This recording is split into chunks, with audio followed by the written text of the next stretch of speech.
The first one has to do with TOR. In 2016,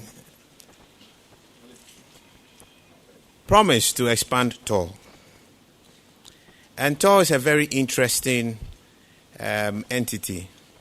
We had the TOR debt recovery levy passed under the era of His Excellency President Kufuor to turn it around. At the time, it was about 430 million cedi debt.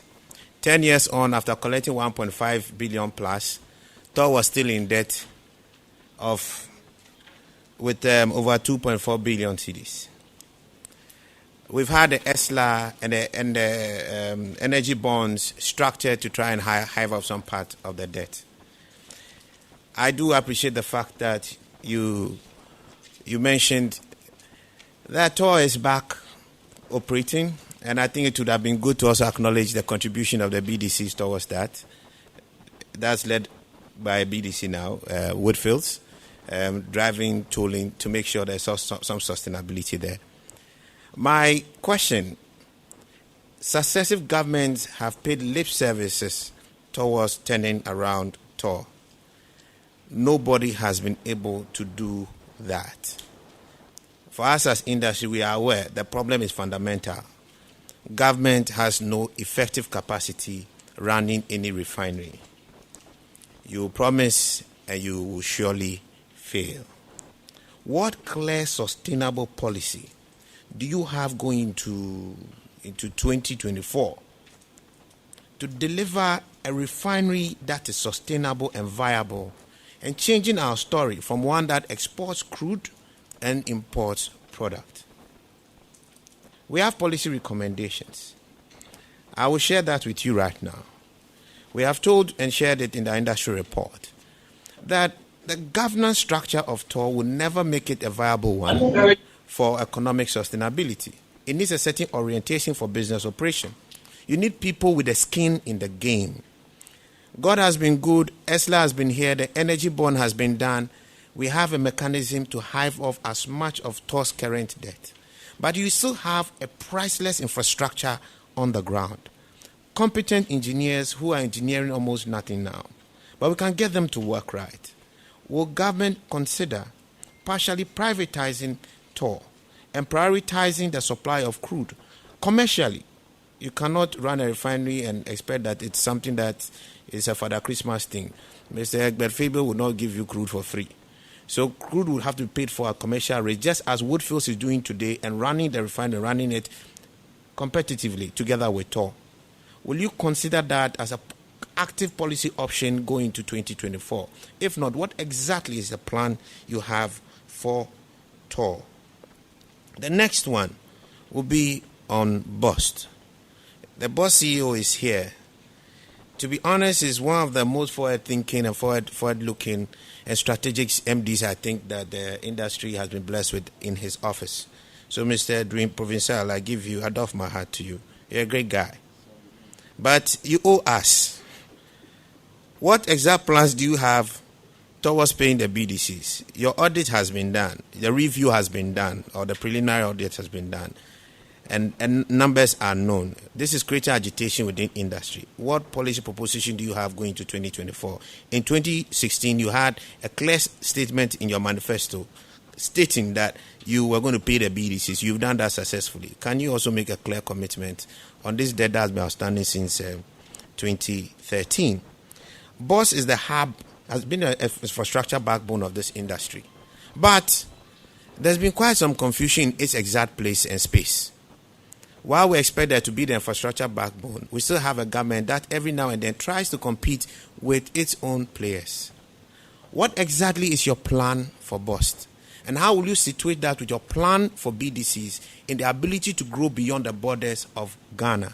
It's beautiful to see Sahara grow from Nigeria into Ghana. Dangote is up. He's going to stretch his hands beyond just refinery. He'll be active in the distribution business across West Africa. What plans and policies do you have in place to strengthen BDCs, something that was eroded through the debts that were accrued in time past? Thankfully, that's fixed. I hope you are not going to be another creator of one. Thank you. When you said I should acknowledge the role played by BDCs, I wanted to find out whether BDCs are contesting elections.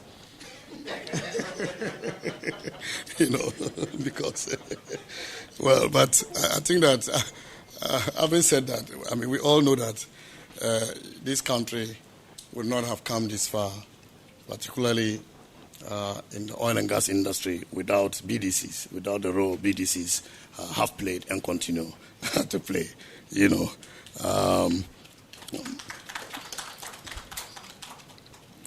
Yeah, so policy on TOR. I believe you know that our government, the NPP government, believes in private sector participation in our economy. And so we are not averse to private sector participation. In fact, you alluded to the fact that private sector already participates. Because the processing agreement between TOR and Woodfields, that will require TOR to process up to 11 million barrels of crude, is itself an acknowledgement of private sector participation in the operations of TOR. In the past, government will procure crude and then give to TOR. And that led to accumulation of debts, you know. But if TOR, as part of its corporate goals, is to have a refinery built and operating together with private sector, that I think is noble. And that is in line with our policy as government, as NPP government. And this is why that has been allowed. And so TOR has been given that hand, that free hand, through their board to adopt such pragmatic PPP arrangements to ensure that TOR survives. Not just survives, TOR is operating and functioning effectively, that TOR one day will become profitable, and that TOR will expand. The issue of expansion clearly is an issue. But you just cannot expand a company that was collapsing. You need to build. You need to stabilize before you can expand. And so we have been through the stabilization stage to the point that TOR is now operating. We also need to ensure that the finances of TOR are improved so that when they are expanding, they are able to meet their commitments to the private sector that will be partnering with TOR in its operation. That is what I can say about TOR.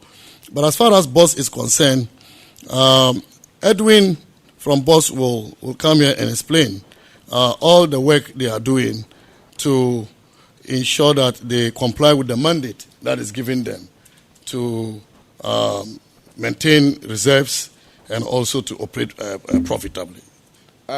This slide will put into context. We've already talked about the challenges we faced, and this slide is going to put into context the efforts we've put into place the last 4 years. So the last 4 years, you can see that out of the $624 million, we've paid almost 568 million. That's huge monies. That's huge monies. And let me try and let you appreciate what that money could have done for us. 1 minute. Yeah, back. That's it. This money could have built 89 of what Senyo and his people did. $624 million US. We could have built this, 89 of them. These monies, if we were to buy the Ghana Infectious Disease Center, so hospitals, basically, we could have built 100-seater facilities across the country, $624 million. Now, $624 million, if we were buying ambulances, could have bought almost 4,700 ambulances. These were the debts we came to meet. And we have cleared $568 million. That's huge. Similarly, we had some local debt, 584 million Ghana cedis GCP. We paid through our internally generated funds. we owed UBA, we paid. GCB, we've cleared. UMB, we've cleared. And Senyor's question is on this one. The reason why we didn't clear this 36 million from the beginning was that when I got into office, I asked for another forensic audit. And guess what? We have saved another $26 million from this debt. If I had paid this debt to Senyo and Co., they would have been smiling to the bank.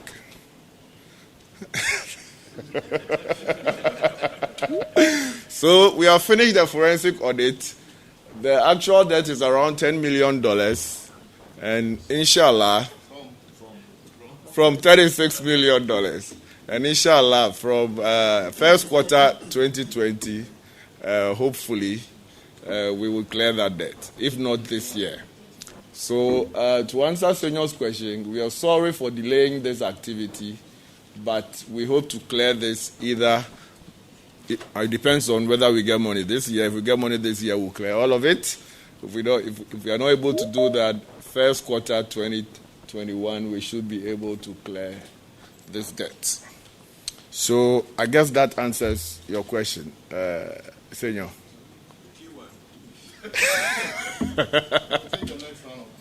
But the number is not as accurate, but it's fine. And I think that to be fair on his part to also tell the world that the forensic audit was also on the recommendation of the Seaboard. That the Seaboard says that all claims would have to be validated and cannot. Very well. Thank you very much for admitting. So clap for the Seaboard. It's a very fair dealer.